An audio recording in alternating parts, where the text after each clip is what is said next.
What kind of 1-2 punch do you see out of Griffin as a kind of counterpart to Royce Freeman? He's a guy that he's practiced better and better.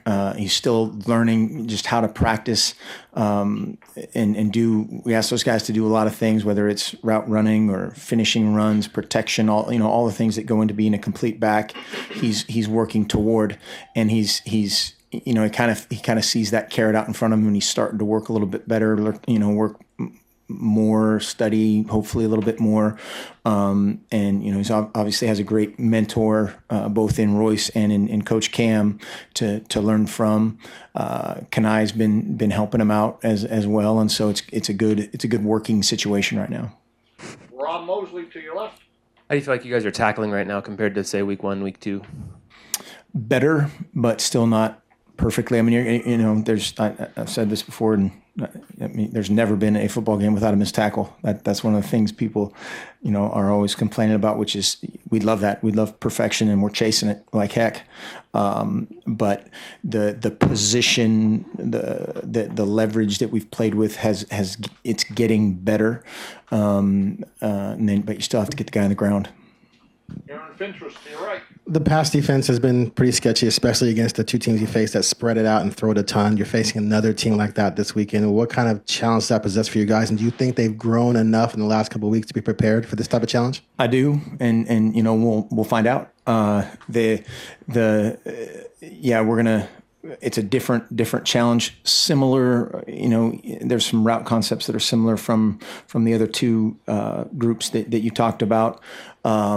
But then there's some, a different trigger man, some different guys running the routes that are very talented guys with the ball in their hand. Kind of goes back to the tackling thing. Last year, we didn't tackle these guys very well. We had 4 guys within 1 yard of a receiver, and he gained 35 more yards, and that can't happen. That's one thing we've done better the last couple of weeks is getting more bodies to the ball. If that first guy does miss. And so it's all a part of doing your part, whether that's a pass rushing defensive end or the guy who's supposed to be deep half, do it great and rally to the ball. AJ to your left. Coach, DeForest Buckner has been great from game 1, every single game, but the defensive line has been improving. Talk about the guys that have been improving and how the line has been improving. Yeah, they played really well last week. Just to neutralize the run game was a big deal, and try to make Colorado as one-dimensional as possible, and try to force that issue with a 4-man rush or a 3-man rush was paramount in that game. And Alex Balducci played extremely well. Did instrumental in a bunch of things. Tui's practicing or playing better. Henry Mondu, who am I forgetting? I'm going to forget somebody here. Austin Malawat has done some really good things. He's still learning how to play with pad level. He's a smaller guy, but he tries to see in the backfield too much.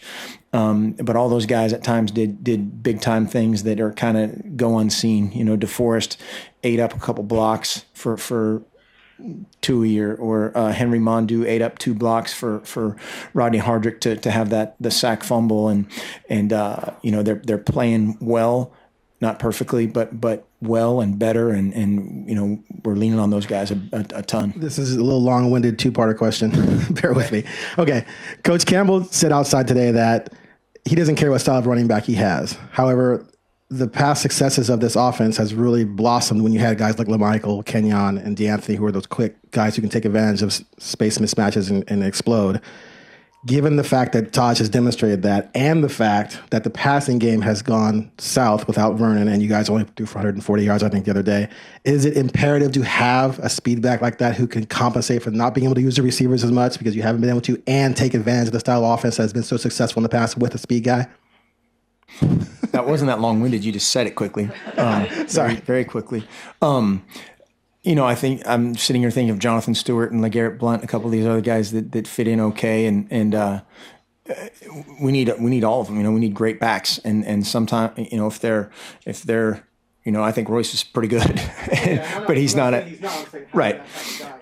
Sure, yeah, absolutely, and having Braylon Addison or Byron Marshall or Charles Nell, all those kind of complementary guys that can be breakout type of players. Devin Allen, Dwayne had some opportunities last week.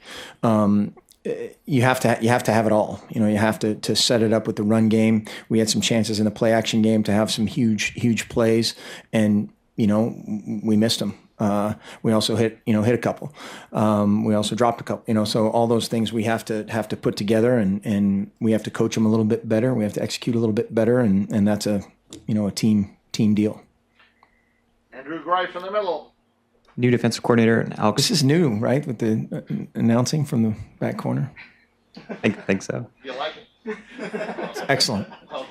The new defensive coordinator, Alex Grinch, they were so good last year, getting pressure, as has been alluded to. What is he? I know he's a former secondary coach, safeties guy at Missouri. What does he do? What kind of style defense does he have any trademarks? Well, they do a great job. They're very balanced and diverse from a similar shell. They're the best team we've played all year in terms of disguise. They'll play, every coverage they have from essentially the same quarter shell. They're about half and half in terms of a 4-man front, 3-man front, whether it's a odd look or a bear front or a traditional-ish 4-down look.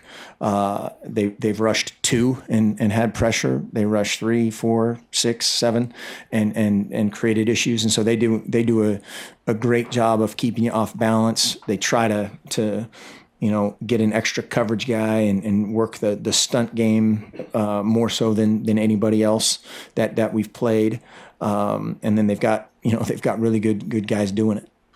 So it's that combination. Jay Allen to your right. Coach, I'm just curious, back to the missed tackling. How much midway point of the season, basically, how much live tackling do you do in practice at this point? 0. So does that make it a challenge to focus on the missed tackles? I mean, how do you teach that? Well, yeah, you teach fits, leverage. You're doing it against bags. You're doing it against all the technical things that you can teach on a stuffed bag or a moving stuffed bag. And the biggest thing is, getting fit with pad level and getting multiple guys there and playing full speed, playing with confidence. It's just, you can't, you'll lose too many guys, doing it any other way. You're constantly teaching the fundamentals of it. You're constantly teaching the fit, wraps and finishes. You're just not going live to the ground. Preston Highfield to your left. So Washington State loses to Portland State in week 1, and then they almost beat Cal last week. What is that? I mean, how does that happen, and what does that kind of tell you about Washington State right now? We're dealing with human beings. That's how it happens, and you can't slow down the Barney train in Portland either. The first game. Who knows? It's the first game of the season. That's one of those things that there's all those games happen, and they happen. It's reality. And they were a completely different team against Rutgers, and then they were a completely different team against Cal. Better and better and better, and they had a little bit of a I wouldn't say a struggle with Wyoming, but it was kind of a little back and forth. They ran the ball. Wyoming ran the ball decently. Rutgers did some decent things. Very weird finish to that game. But there's no, we're going to get we know that they're coming in and they're going to be very confident in their approach based on what they've done in the past, with what we've done in the past. And again, that's why we always try to worry about us and talk about us as often as we possibly can. Mark, Colorado ran the running back out of the backfield and were really successful. A lot of first downs.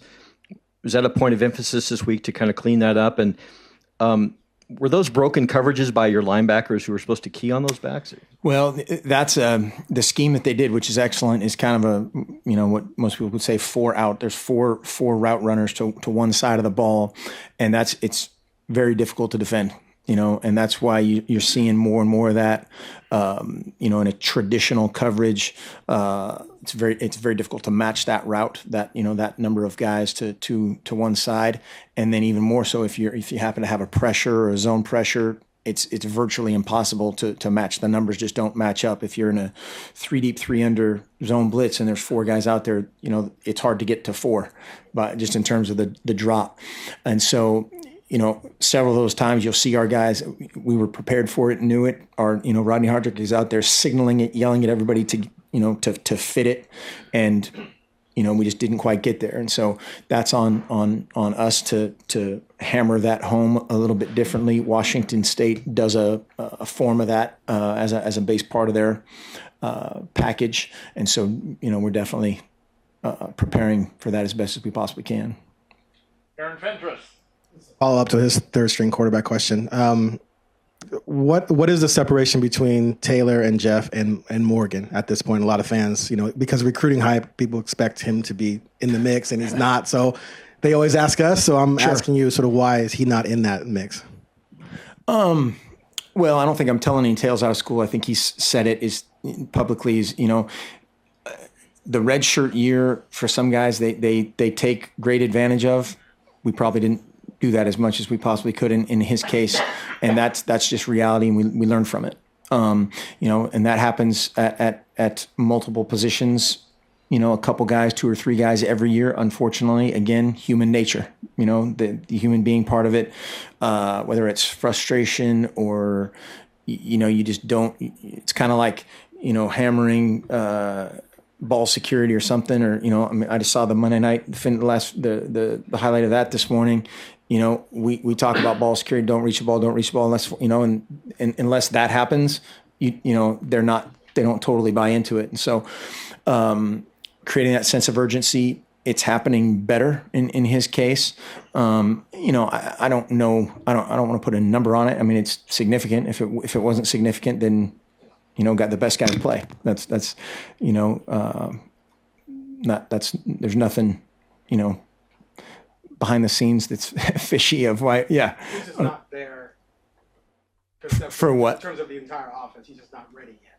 He's just not operationally as good as the other guys. Right. It's simple as that at this point. And that doesn't mean that's forever by any stretch. When Taylor Alley first came in this program, you walk on local kid. I think a lot of people on the outside didn't know if this was just like a good local kid story who's running the scout team or whatnot, but he's always seems like a quiet kid who was maybe pretty confident on the inside. Just what was kind of your initial impression with him, and how has he kind of developed through the last couple of years? I couldn't believe he came here. I really couldn't. I mean, I thought I couldn't believe he didn't get a scholarship somewhere else. And it was one of those deals where we're kind of sitting around and, watching his film and you start to put together, whatever in your mind of, okay, that guy's going to end up at wherever, I don't want to name schools, but somewhere. And then, for whatever reason doesn't end up getting a scholarship. And, and that's what's so funny. I mean, think about, somebody had mentioned something last week about, how can a walk-on play, whatever. Aaron Rodgers didn't get a scholarship out of high school.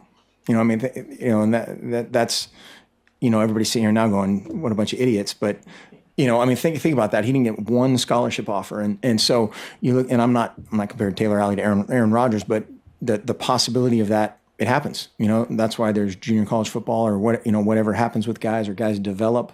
Marcus Mariota had one scholarship offer when we offered him a scholarship. So that's one scholarship away from being a walk-on in some ways. But Taylor was a guy that he ran around really well. He's tough. He's smart. He's got great intangibles, and we have very, very high expectations of him. Is there a longer his first fall here? Is there a longer gaining your trust sort of period for a guy that didn't have any scholarships? Is there kind of a let's figure out what was wrong with him that everyone passed him up sort of thing? Well, that's kind of what it is at first. Either there's something wrong with him, or when we first thought that he was coming here as a walk-on, it was like, no, there's no way he's coming here. He's gonna go somewhere else. And then when he says, that he was coming here, then it was like, wait a second, something, then it's the conspiracy theory. But absolutely not. When a guy shows up, he doesn't wear a different jersey, he doesn't wear different shoes, he doesn't wear anything. He's on our team. And if, we have a bunch of guys playing that are non-scholarship guys now, and they're on our football team, and if they can help us, they can help us.